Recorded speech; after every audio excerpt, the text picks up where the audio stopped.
नमस्कार, रवी सत्यशोधक या यूट्यूब चॅनलवर आपलं सर्वांचं स्वागत आहे। तर आज मी आलो आहे लाखनगावमध्ये, तालुका वाशी आणि जिल्हा धाराशिव। तर आपल्याला लोकसभा 2024 इथं सर्वे घ्यायचा आहे। हा पूर्ण सर्वे अनकट असणार आहे। नागरिकांचं जे काय मत असेल ते तुमच्यापर्यंत जशा तसं येणार आहे। तर आपण विचारू प्रश्न। नाव सांगा तुमचं। मी बाळासाहेब देपे। आता बघा, आपली लोकसभा 2024 निवडणूक महत्त्वाची निवडणूक आहे। त्याच्यामध्ये प्रमुख दोन पक्ष आहेत। एक तर पक्ष आहे की भारतीय जनता पक्ष, जे मोदी साहेब या देशाचे पंतप्रधान आहेत, आणि दुसरा आहे काँग्रेस पक्ष। कुठल्या पक्षाची सत्ता आली पाहिजे असं तुमचं मत आहे? माझं तर मत आहे की नरेंद्र मोदीची सत्ता येणं गरजेचं आहे आणि ती लागणार ही माझी अपेक्षा आहे। महाराष्ट्रात काय म्हणतंय वातावरण? वातावरण सगळं बीजेपीचंच आहे महाराष्ट्रामध्ये। थोडीफार बघितलं तर काँग्रेसचं कुठं आहे, पण बीजेपीची सत्ता लागून जाईल ही मला पूर्ण गॅरंटी आहे। गॅरंटी आहे। तर मागच्या वेळेस इतक्या सीट येतील कुठलेही सांगा, महाराष्ट्रात आता तर कमी येतील का जास्त? आता तर मोदी साहेबांनी 400 का पार नारा दिलेला आहे। त्याच्या अपेक्षाला आम्ही सर्व बीजेपी खडे उतरू, मेहनत करू आणि त्यांना 400 की पार पोच करू। पण 400 पार झाल्यावर संविधान बदलतो म्हणते, आता काय करायचं? संविधान बदलतो ते काय आम्हाला माहित नाही, पण आम्हाला एवढंच माहिती आहे की आमचा विकास मोदी साहेबाचा कमल करू शकते, एवढं आम्हाला माहिती। थोडे मुद्दे पण सांगा विकासाचे, जे काय विकासाचं मुद्दे म्हणायचं तर आम्हाला 2-2 हजार रुपये 4-4 हजार रुपये झाले। आता बघा ना, महिला सन्मान आणि तसं म्हणत बचत गटातून तुम्हाला सांगतो, बचत गटातून महिला सक्षम झाल्या। बचत गटाचं एक महत्वाचं काम झालंय। पुन्हा तसं झालं तर भाव वाढायचं म्हणते, तर भाव तर वाढलेला आहे। मी स्वतः 52 रुपयांनी सोयाबीन घातलेले। आता पहिले आता घातले बीजेपीच्या काळात घातलेले। आता तुम्हाला भाव पाहिजे, तुम्हाला सांगतो 100 रुपये तर तिथं कुठला दिला जाईल? आता 76 रुपये मोदीच्या काळातच भाव होता ना, आताचा पण कधी होता भावाचं म्हणतात तर ठीक आहे। भाव चांगला आहे आम्हाला, तर मोदी सरकार असं आवडतंय आणि आम्ही त्यांना सपोर्ट करणार।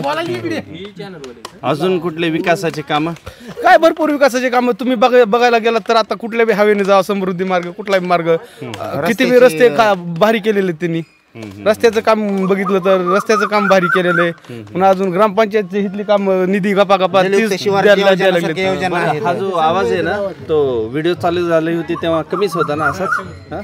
चालेल, म्हणजे येईल व्हिडिओ व्यवस्थित येईल। चालेल, तुमचं मत मांडा, या तुम्ही या। कुठलं सरकार पाहिजे सत्तेमध्ये? आता येणार तर मोदी सरकारच आहे। मोदी सरकार, आणि आम्ही मोदी सरकारलाच मतदान करणार आहेत। त्या संदर्भात ज्या जिल्ह्याला समजा मोदी पुरस्कृत जे आहेत उमेदवार, त्यांनाच बहुमताने विजय करण्याचा प्रयत्न आहे आमचा। आणि मोदी सरकार सर्वसामान्याचं सरकार आहे, कारण भरपूर योजना आहेत मोदी सरकारच्या। PM किसान योजनासारख्या योजना राबवून त्यांनी शेतकऱ्यासाठी बरंच कार्य केलेलं आहे। त्यानंतर महिला सन्मान योजना आहे, आणि ज्या माध्यमातून सध्या महाराष्ट्रामध्ये सगळीकडं रस्त्यांचं जाळ आहे। नितीन गडकरीच्या माध्यमातून एक महत्त्वाचा नेता पुढे येऊन एवढं मोठं कार्य करतो, म्हणजे हे समजा हे जनतेने समजा ओळखून घ्यायला पाहिजे आणि जनतेने हुशार व्हायला पाहिजे। फक्त विरोधाला विरोध म्हणून मोदी सरकारला विरोध आहे सध्या। नाही, पण तुम्ही म्हणता सर्वसामान्याचं सरकार आहे, मग ते अदानी अंबानीचं काय त्याच्यामध्ये? काय ते अदानी अंबानीमध्ये काय त्यांचं थोडं एवढ्या लांबपर्यंत जायचं काय अडचण, म्हणजे काय गरज नाही। पण गाव लेवलला म्हणलं तर ठीक आहे, रस्त्याचे कामं झालेले आहेत। जलयुक्त शिवाराच्या माध्यमातून भरपूर योजनामध्ये आलेले आहेत। म्हणजे गावखेड्यामध्ये महिला सन्मान अर्धा समजा एसटीला अर्ध समजा यांनीच केलेलं आहे। आणि PM किसान योजनेच्या माध्यमातून हप्ता दर 2 महिन्याला पडतो, विचारा सगळ्यांना। अशा भरपूर योजना आहेत। आणि 48 येऊ शकतात। 48 मग 4 तारखेला निकाल लक्षात येईल, 4 जूनला बघू ना आता ते काय तुम्ही नाव सांगा। एकदा तुम्हाला उमेदवार सांगतो। तर एक उमेदवार आहेत आपले ओमराजे निंबाळकर। तर ते 2019 मध्ये शिवसेना या पक्षाकडून खासदार झाले होते। परत 24ला त्यांना तिकीट मिळालं। सध्या सुद्धा ते शिवसेना उद्धव बाळासाहेब ठाकरे या पक्षात आहेत। दुसरे उमेदवार आहेत अर्चनाताई पाटील, ज्या की अजितदादा गट राष्ट्रवादी काँग्रेसकडून त्यांना खासदारकीचं तिकीट मिळालं आहे। आणि त्यांचे जे पती आहेत राणादादा पाटील, तर हे भारतीय जनता पक्षाचे तुळजापूर मतदारसंघाचे आमदार आहेत. आणि हा जो भूमपारंडा, हे गाव भूमपारंडा वाशी मतदारसंघात येतं आणि इथले आमदार तानाजी सावंत आहेत, जे या जिल्ह्याचे पालकमंत्री सुद्धा आहेत. तर ह्यांचे नावं या व्हिडिओमध्ये पण येऊ शकतात, म्हणून हे उमेदवारांची आणि नेत्यांची माहिती तुम्हाला दिली. हा, तुमचं नाव सांगा. इथं तर धाराशिवमध्ये तर ओमराजे लिंबाळकरच लागणार आहेत, त्याचा काय विषय नाही. तर ते मराठा आरक्षणावर पण बोललेले इथं. आणि दुसरा मुद्दा म्हणजे त्यांना गॅरंटीच नाही की अर्चनाताई पाटील निवडून येऊ शकतात. म्हणून काल ती जाऊन अंतरवली सराटीमध्ये त्या मनोज जरांगेची भेट घेतली, तरी पण त्यांनी काळा निश्चित केला, कारण त्यांचे जणू कोण वडील बिडील आहेत फडणवीस, त्याच्यामुळे त्यांनी त्यांचा निश्चित केला काळा दिवस म्हणून. तर त्यांना गरज नव्हती, त्यांना माहिती आता अर्चनाताई आपली पडणार आहे, म्हणून ती काल तिथं जाऊन जरांगे पाटलाची भेट घेतली त्यांनी. पण हावडा बी जनता ईडी नाही, ते राणा पाटील जाऊन तिथं भेटले असले तरी पण हावडी जनता ईडी ना धाराशिवची. ही ओमराजे निश्चित आमच्या गावातून आम्ही 90% मतदान देऊ त्यांना, आणि निश्चित ते येणार 2 लाखाच्या मतदानाने. 100%. अजून हा बोला. तुम्ही कार्यकर्ते दिसता, इथं बिल्ला दिसत आहे. असू द्या काय नाही, असू द्या बिल्ला. नाही नाही, झाकायची गोष्ट नाही, ती उघड दाखवतो तुमच्या समोर. काय नाही. चाल बोला, नाव सांगा. माझं नाव बालाजी शिवाजीराव लाखे, मी युवासेना तालुका प्रमुख आहे वाशीचा. आणि राहिला विषय, आता जे आमचे गावातले कार्यकर्ते होते भाजपचे, त्यांनी जलयुगचे कामं सांगितले. त्यांनी समोर यावं, 5 वर्षात माझ्या गावातलं एक काम सांगावं जलयुग शिवारचं कोणचं झालंय. त्यांनी काय सांगितलं, जलयुग शिवारची कामं झालीत, 5 वर्षात एक काम सांगा. दुसरा मुद्दा सांगितला 6,000. मोदी सरकार 6,000 रुपये देतंय. कोराजेनची एक बाटी घ्यायला तर 18% GST आहे. एक बाटी औषध. हा, कोराजन सोयाबीन, आमचा सोयाबीन बहुल भाग आहे. सोयाबीनवर फवारायला कोराजनची एक बाटली जर घेतली तर त्या कोराजनच्या एक बाटलीवर त्यांनी जी 2,000 दिलेत, समजा 5 एकरचा शेतकरी असला तर त्याला जी ही लागणार आहे, त्यांचे 2,000 फक्त त्या फवारणीच्या वर आमचा GST जातो. 2,000 दिले म्हणजे काय उपकार करीत नाही कोणतं सरकार. आणि आणि ह्यांचं जे कामं सांगतायत, ही रोड सांगतायत, ही झालं. आता रोड, आता इथून तुम्ही जर 5 किलोमीटर वरती गेलात तर 5 किलोमीटरवर आमच्याकडे टोल नाका आहे. म्हणजे समजा मी आज इथून गेलो, मला समजा सरमकुंडीला जायचंय, मी बाय रोड जर पारगावला गेलो, इकडून पारगाव मार्गे जर सरमकुंडीला गेलो तर मला तिथून जाताना 60 रुपये कारला टोल भरावा लागतो. मग काम कोणतं सांगताय तुम्ही. धाराशिव ते संभाजीनगर गेलो होतो कारने, तर 70 रुपये एक, असे 4 टोल मला लागले होते. 280 रुपये जाताना आणि येताना 280. ती झाला टोलचा विषय. त्याच्या पुढचा विषय मोदी साहेब सांगतायत आम्ही राम मंदिर बांधलं. तुम्ही राम मंदिर बांधलं, आम्हाला मान्य आहे तुम्ही राम मंदिर बांधलं, पण राम मंदिर बांधलं. मागच्या वेळी खासदारकीला तुम्ही येऊन इथलची आमच्या सगळ्या गडकोटावरची माती नेली, तुम्ही शिवस्मारकाचं पूजन केलं. त्या शिवस्मारकाची एक वीट ही नसता करोडो रुपये उचलून खाण्यात आले. हे काय झालं. आणि आमच्यासाठी राम मंदिर जेवढा आस्थेचा विषय, तेवढा छत्रपती शिवाजी महाराज ही एक आमचा आस्थेचा विषय. त्याबद्दल तुम्ही काय बोलणार आहे. पुन्हा आणखीन तिसरी गोष्ट झाली की ही म्हणले महिलांसाठी एक वेळ तुम्ही ती गॅस फुकट दिला, दुसरी टाकी 1200ला घ्यायला लावली. प्रत्येक जणाच्या जाऊन बघा, 50 ते 60% लोकांचे सिलेंडर काढून फेकून दिलेत. किती? 50 ते 60%. राहिलेली 40% जी घेऊ शकतात सिलेंडर, ती लोक सिलेंडर घेतात फक्त. म्हणजे बरेच लोक चुलीवर आले का आता, वापस चुलीवर आले. राहिला ती मुद्दा त्याच्या पुढचा विषय काय, रस्त्यांचा मुद्दा सांगताय. रस्त्यांचा मुद्दा तुम्ही सांगताय, तुम्ही इथून जावा, पाऱ्यापासून कळमला जायचंय तुम्हाला, पाऱ्यापासून कळमला जाताना तुमचा मनका जर व्यवस्थित राहिला तर मी तुम्हाला जीवन ती शरद. तुम्ही माझ्या हिशोबानं तुम्ही सारोळचेच जाता येते तुमच्यातून गावातून. नाही, सारो ते कम रस्ता खराब आहे. अहो, ह्या मतदारसंघाचा काही संबंध नसताना आमचे आमदार कैलास पाटील यांनी तो महाविकास आघाडीच्या काळात मंजूर करून घेतला कळंपारा रस्ता. कैलास पाटील म्हणजे धाराशिव मतदारसंघाचे, आणि त्याच्यामध्ये कळंब तालुका पण येतो. मग ते तुम्हाला सांगितलं ना मी, काहीही अर्थार्थी आमच्या मतदारसंघाचा संबंध नाही त्यांचा. त्यांनी कळंपारा रस्ता मंजूर करून घेतला. तो कळंपारा रस्ता मंजूर करून घेतला ज्यावेळेस आमचा महाविकास आघाडी सरकार पडलं, त्यावेळेस त्या ह्याच्यावर स्टे आणायचं काम इथल्या लोकलच्या नेत्यांनी केलं. का तर ह्याचं श्रेय फक्त आमदार कैलासदादा पाटील यांना. म्हणजे ही रस्त्याची कामं तुम्ही सांगताय. आता रस्त्याची कामं सांगताय कुठले, या दिल्लीला जायचे ह्याच्या त्याच्या रस्त्यात काय समज, समृद्धी महामार्ग. इथला काय संबंध आहे त्या समृद्धी महामार्गाचा. समृद्धी महामार्गाला जायला इथून आता कोणता शेतकरी जाऊ शकतो इथं समृद्धी महामार्गावरून सांगा. आणि इथून पुढचा विषय धाराशिव जिल्ह्याचा तर तुम्हाला सांगतो. आवाज सांगा ना कमी करा. 5 मिनिटं थांबा. व्हिडिओ महाराष्ट्रात जाते, पूर्ण गावाचं नाव महाराष्ट्रात जाते. चालेल. अजून कोणतरी हां, थोडंसं व्हिडिओ आपण पॉज केली होती कारण इथे भजन चालू आहे ना. हां, या भजनचा आवाजामुळे आपण व्हिडिओ थोडीशी पॉज केली होती. आपण व्हिडिओ कंटिन्यू करत आहोत. हां, तर बोला, नाव सांगा तुमचं. राजूभाऊ ढेपे. हां, मत सांगा, कुठलं सरकार पाहिजे, भाजप का काँग्रेस? आम्हाला ओमराजे निंबाळकरच पाहिजे इथले उमेदवार. हां, आम्हाला हेच पाहिजेत. मोदी सरकार म्हणतात पण ते काही खरं नाही. रेशन कार्डावरती ज्याच्या नावावर 1-1.5 एकर क्षेत्र आहे त्याचं राशन बंद करता आणि तुम्ही 10-10 एकरवाल्याला राशन देता. हा, हे कुठलं सरकार आहे, कुठल्या नियमात आहे? मला वाटतं स्थानिक नेत्यांनी काहीतरी केलं असेल याच्या मागे. रेशन तर सरकार भरपूर देते. नाही नाही, काय फुकटचं तर एक बी नाही आतापर्यंत मला भेटलेलं. आणि दुसरी गोष्ट तर पैसे देऊन सुद्धा नाही. राशन मिळते ना कुठं? भरपूर गावामध्ये येते ना राशन. माझ्या आता मी 7-12 काढून बघायचे आणि राशन कार्डवर बघायचं. माझ्या नावाने किती 1 एकर 4 गुंठे शेत आहे आणि त्यावर शेतकरी लाभार्थी म्हणून लिहिलंय. हा, मला राशन फुकटचं तर नाही पण इकत सुद्धा नाही. हा, कशाला पाहिजे असलं सरकार? हा, या या या या बोला तुम्ही, या हा, या ना, बोला बोला. आणि PM किसान योजनेचे पैसे देतात. हा, ही 4 महिन्याला देतात. हा, तर काय ह्याचा उपयोग आहे? हे आमचंच घेतं. GST लावली, मेलेल्या माणसाची बी GST खाते का? हा, मग कशाला पाहिजे हे सरकार? हा, टॅक्स जास्त झाले. हा, चालेल. अजून मत मांडा कोणाच तरी. या तुम्ही, या या तुम्ही, या लांबून या या तुमचं मत मांडा. हा, बोला, नाव सांगा. माझं नाव अजिंक्य पाटील. मी सर्वसाधारण मतदार आहे.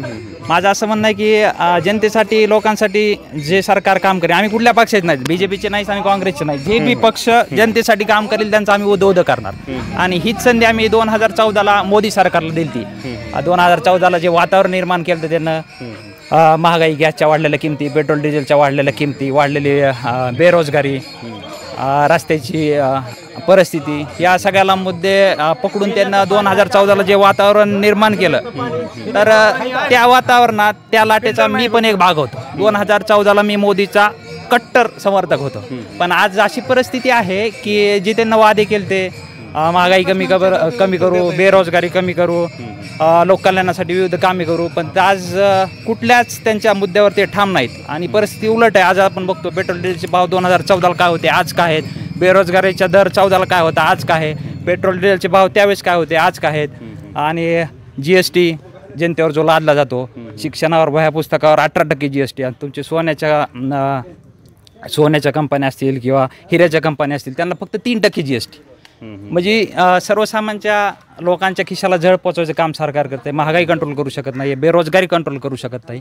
हे झाला नॅशनल लेवलचा मुद्दा. आणि आता लोकलची जर गोष्ट करायची म्हणली स्थानिक पातळीवर, तर इथं असाही उमेदवार नाही ओमराजे सोडता की ज्याच्यापर्यंत लोकल ॲक्सेसिबिलिटी लोक डायरेक्ट पोहोचू शकतील. 2019ला लोकांना महायुतीच्या उमेदवाराला, आमदाराला खूप बहुसंख्य मतानं निवडून दिलं. पण आज अशी परिस्थिती की तो कॅबिनेट मंत्री असताना लोकांना त्याच्यापर्यंत पोहोचता येत नाही. आपल्या समस्या, सावंत साहेब त्यांच्यापर्यंत समस्या पोहोचू शकत नाहीत. आज ऐकलं तुम्ही आता लोकांच्या समस्या, लोक सांगतातच. त्याच्यामुळे आता गावातलं मीच नाही, माझ्यासारख्या असंख्य तरुणांचं आता हेच मत आहे की ह्यावेळेस परत एकदा ओमदादांना बहुसंख्य मतानं निवडून द्यायचंय. देशाची अर्थव्यवस्था चांगली होते, देशामध्ये दळणवळण वाढलं, रस्ते चांगले झाल्यामुळं. ते सगळं म्हणजे एका पर्टिक्युलर गटासाठी, श्रीमंत गट ज्यांना की पैसा हा त्यांच्यासाठी दुय्यम गोष्ट आहे, अशा लोकांसाठीच ही सेवा आहे. गरिबांसाठी काय आहे, भले तुम्ही रस्ते केलेत पण सर्वसामान्याकडे गाडी नाही, ज्यांच्याकडे गाडी त्याला पेट्रोल टाकायला पैसे नाहीत, हा पण विचार झाला पाहिजे ना. तर पॉलिसी अशा पाहिजेत की सगळ्यांना सोबत घेऊन जाणाऱ्या पाहिजेत, गरिबांचं कल्याण झालं पाहिजे. आणि ह्याच्यामध्ये मला वाटतं मोदी सरकार असफल ठरलंय, त्यामुळे ह्यावेळेस त्यांना थोडंसं टफ जाणार आहे. महाराष्ट्रात काय सांगेल गणित? 48 पैकी किती जागा येतील? 48 पैकी आता महाविकास आघाडीला, हो महाविकास आघाडी बघता ह्यावेळेस 35च्या पुढे जागा येतील. कारण हा तर फॅक्टर आहेच महागाईचा, बेरोजगारी, त्यात आरक्षणाचा पण फॅक्टर आहे. 1.5 कोटी लोकांच्या सभा होऊन मोदींना महाराष्ट्रात येऊन आरक्षणाविषयी एक अ ब काढलं नाही. आणि ते इथं येऊन लोकलला येऊन राम मंदिराचा मुद्दा काढतात. आम्हाला राम मंदिराशी घेणं देणं, आम्हाला आरक्षणाशी घेणं देणं. तुम्ही इथे येऊन आमच्या मुद्द्यावर जर बोलत नसताल तर मग आम्ही तुमच्याविषयी सहानुभूती का बरं वाढवायची? बरं, महत्त्वाचा मुद्दा जेव्हा मोदी सरकार सत्तेत आले होते 2014 मध्ये, मोदी सरकार म्हणणं चुकीचं आहे, मोदी साहेब म्हणून आपण भाजप सरकार मोदी साहेब म्हणून. पण भ्रष्टाचार आता त्यांनी कमी केला असं त्यांचं म्हणणं आहे. काँग्रेस सरकार भ्रष्टाचारी होतं. तुम्ही इकडं ज्यांना भ्रष्टाचाराचे आरोप लागले, अजितदादावर आरोप लागला, अशोक चव्हाणांवर आरोप लागला, अजित पवार घेतला तुम्ही 70,000 कोटीचा घोटाळा केला. नाही काय आहे की काँग्रेस सरकार हे भ्रष्टाचारी सरकार होतं असं भाजपवाल्यांचा आरोप आहे. आणि आता भाजपवाले भ्रष्टाचारी कोण आहे? मला एक सांगा, भाजपवाले भ्रष्टाचारी कोण आहे? काँग्रेस सरकार भ्रष्टाचारी होतं ही म्हणणं कोणाचं होतं? भाजपचं म्हणणं होतं. आज भाजपमध्ये काँग्रेसचा कोणचा नेता नाही सांगाव? अशोक चव्हाण कुठले? भाजपच नाहीये मुळात. ही भाजप सरकार नाही, ही भाजप सरकार नाही, ही भ्रष्टाचार मुक्त सरकार नाही, ही भ्रष्टाचार युक्त सरकार आहे आणि काँग्रेस युक्त सरकार आहे. काही संबंध नाही. भाजपनं जन्माला घातलेला कोणचा नेता आज सरकारमध्ये सांगा बरं तुम्ही. दोन तीन नावं जर सोडायचे म्हणले, राधाकृष्ण विखे पाटील कोणाचे? काँग्रेस. हा, राधाकृष्ण विखे पाटील काँग्रेसचे, अशोक चव्हाण भाजपचे. पुन्हा आमच्या जिल्ह्यातलं सांगतो मला, बसवराज पाटील कुठले? काँग्रेसमध्ये आज कुठे अहो त्यांनी तर हद्द सोडली, त्यांचं तर नावच घेऊ नका. भ्रष्टाचारी जे आहेत का ते रेडीमेड घेतले असं आहे का? रेडीमेडच घेतले ते सगळे जे असू द्या नेते जे तयार झालेले आहेत, काँग्रेसमध्ये असतील, इतर पक्षातले असतील, भाजपवाले नाही ते उचलून घेतले. ते रेडीमेड आहे त्यांचं सगळं सरकारी. आणि भ्रष्टाचार सुद्धा रेडीमेडच सगळा त्यांच्याकडं ऑलरेडी. आता त्याच्यानुसार ते सत्ता उपभोगू लागणार आहे. सरकार काँग्रेसच आहे, फक्त लेबल बीजेपीचं नाव आहे फक्त त्यांचं, बाकी काहीच नाही. बरं, राहुल गांधी जर पंतप्रधान झाले तर देश नीट चालवतील का असा बीजेपीचा आरोप आहे. नाही मला एक सांगा, ते होत नाहीत ना, म्हणून तर चाललंय सगळ्या गोष्टी. अडाणी लोक जर देश चालू शकते तर शिकल्याला का नाही चालू शकतात? केजरीवालचं उदाहरण बघा ना, फरक स्पष्ट दिसतंय. चालू शकतो म्हणल्यावर सुशिक्षित किती चांगल्या पद्धतीने चालू शकतात. एकदा संधी तर देऊन बघा. संधी देऊन पाहिली विषयीचा एक मुद्दा सांगतो तुम्हाला. ज्या वेळेस कोविड आपल्या एरियात कुठंच नव्हता, बाहेर देशात हाहाकार कोविडचा होता, त्यावेळेस संसदेत सगळ्यात पहिले ज्यावेळेस राहुल गांधीने ही विषय काढला, ही भाजपची लोक हसली त्यांना. आणि ही पुन्हा काय सांगायला लागले, टाळ्या वाजवा, थाळ्या वाजवा, दिवे लावा, ही लावा. गेला का हो कोरोना?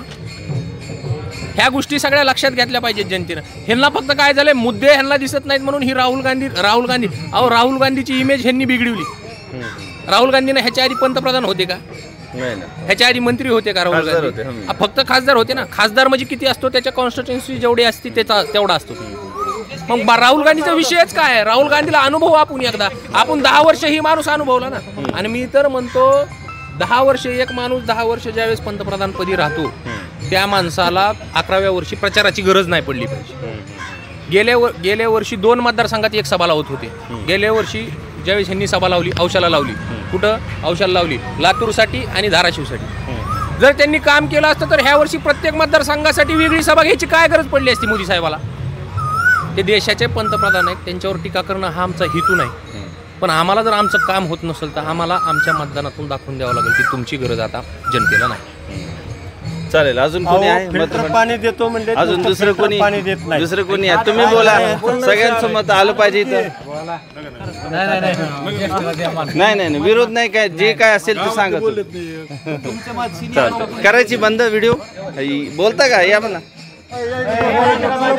बोलणार का? या लवकर तुझं मत. हा, नाव सांगा. बाजीराव सुग्री भाईगुडे. हा, कुठलं सरकार पाहिजे 2024 मध्ये? भाजप सरकार का काँग्रेस सरकार? आता का? हा, आता पंतप्रधान ठरवायचेत ना आपल्याला. पंतप्रधान ठरवायचेत म्हणजे पक्ष निवडून द्यायचा, मग ते खासदार ठरवतील कोणाला पंतप्रधान करायचं ते. लोकशाही आहे आपल्याकडे, तर मग कुठलं सरकार पाहिजे? आपल्या जिल्ह्यात सांगा. ओमराजे निंबाळकर. ठीक आहे. अजून तुम्ही मांडा मत. ओमराजे. चला बंद करायची व्हिडिओ आता. झालं? कोणाला बोलायचं? काय नाही. ओमराजे निंबाळकर. ओमराजे गद्दाराला काढणार, ओमराजे येणार, मशाल येणार. मशाल सांगा की सांगा काय झालं. ओमराजे. आता हे एकतर्फीच आहे का या वाशी तालुक्यामध्ये? इथं आमच्या गावात वन वे चालणार. चालेल. चला. वाशी तालुक्यात आमचं मोठं. किती मतदान आहे इथलं? 1800 मतदान आहे. तर आरामात 1500च्या पुढे तर नो डाऊट. नोटा होईन दोन्ही शेणगाडाला 0. एकच वादा पुन्हा ओम दादा, एकच वादा पुन्हा ओम दादा. चालेल. नागरिकांचं मत तुम्ही ऐकलं असेल. आपल्याला थोडा डिस्टर्ब झाला, थोडी व्हिडिओ पॉज करून मी परत चालू केली, पण ही अनकट व्हिडिओ आहे आपली. तर व्हिडिओ पूर्ण पाहिल्याबद्दल तुमचा आभारी आहे आणि तुमचासुद्धा सर्वांचा इथं येऊन तुमच्या प्रतिक्रिया नोंदवल्याबद्दल आभारी आहे. तर चॅनलवर नवीन असाल तर आत्ताच सबस्क्राईब करा. Thank you very much.